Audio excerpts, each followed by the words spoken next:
Ako si Centino Kibido, daang empleyado sa usag kompanya, pero nataktak usa akong trabaho. Usa karon kay pait magay akong panginabuhi, isod ako pagkabasurero. Kung natapos ko ang aking pag-aaral, di sana'y mayroon na akong dangal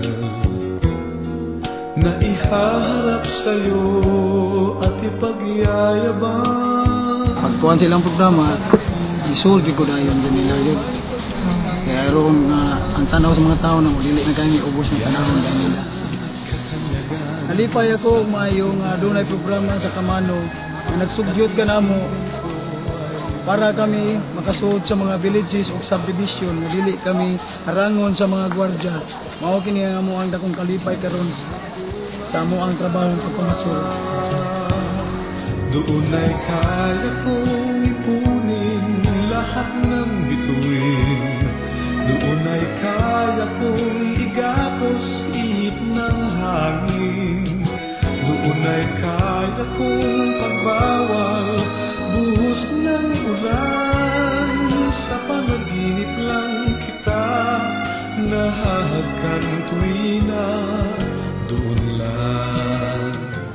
Ang programa simple lang, no? Gusto nato nga madasig ang mga tagbalay nga imbis ilang ipanglabay lang ilang basura sa mga tugkaran nga magpasad, ato silang awhagon nga ilan ning ibaligya sa co-op.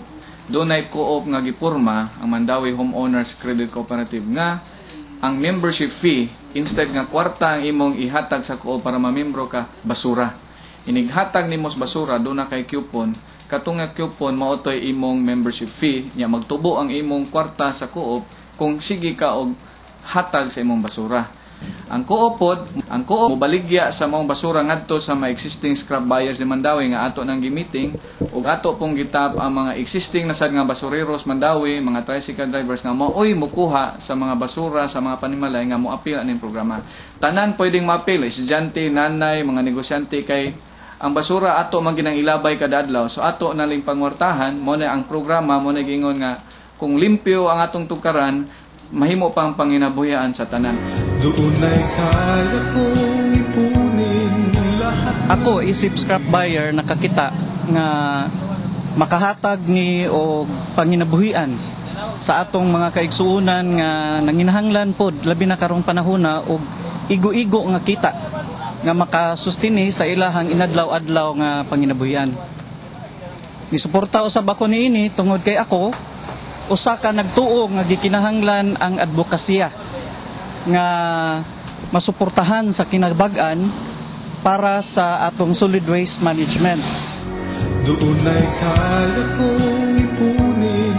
Amo gyud ning gituhan nga dako kay katabang sa mong asosasyon. Dili lang sa amoa kundi sa tanan nga urban poor organisasyon sakop sa amo ang Kamano. Dako kay katabang ni sa umaabot dili lang karon kundi hantod pa sa umaabot kay ugmaon sa among mga kanakan ug anak unya sa among mga anak.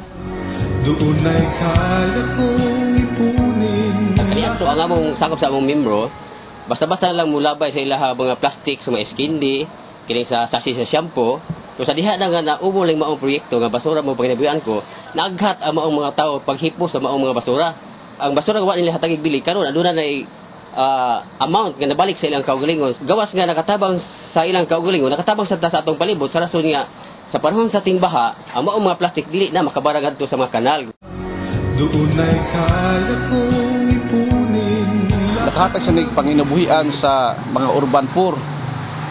Kung dako kayo katabang nila, labi na karong krisis nga lisod ang ekonomiya, labi na sa mga bata nga galisod sa eskwela tungod sa kawadon, dako ning tabang sa ilaha. Doon ay kaya kong ipunin. Anindot ning programa ha kay gitawag nig win-win solusyon. Makatabang sa atong problema, ilabi na ning basura. Kay mo affect man sa health og mudaghan na di nato matiman og ang ikaduha sad makahatag punig kaayuhan sa atong mga kaigsunan ilabi ng mga urban poor. Doon ay kaya kong ipunin lahat. We here at Park Mall, it was a very easy decision to join the Cash for Trash since we support recycling, and we have already been practicing this recycling and giving out to community for the past few months ever since Park Mall operated. Every little thing that we do to help Mother Earth, our environment, would go a long way. So that's why we support, and it's just a very good program since it also helps the people in their livelihood, and it's very noble. Doon ay kaya kong ipunin. Kini gi-initiate sa Kamano o gi-asistahan kini sa ato ang Nulisdan Congresswoman Inday Nerissa Son Ruiz.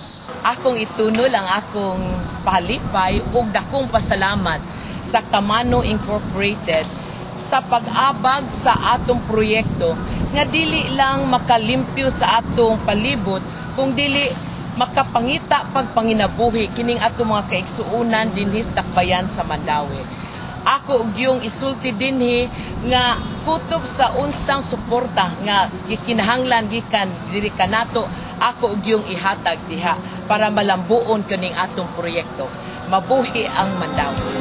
Doon ay kaya kong ipunin lahat ng bituin.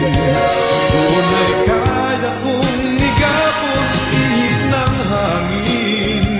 Doon ay kaya kong pagbawal buhos ng ulan. Sa panaginip lang kita nahahagkan tuwina.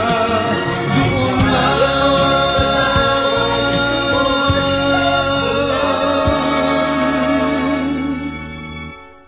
Sa panaginip lang kita nahahagkan tuwina. Doon lang.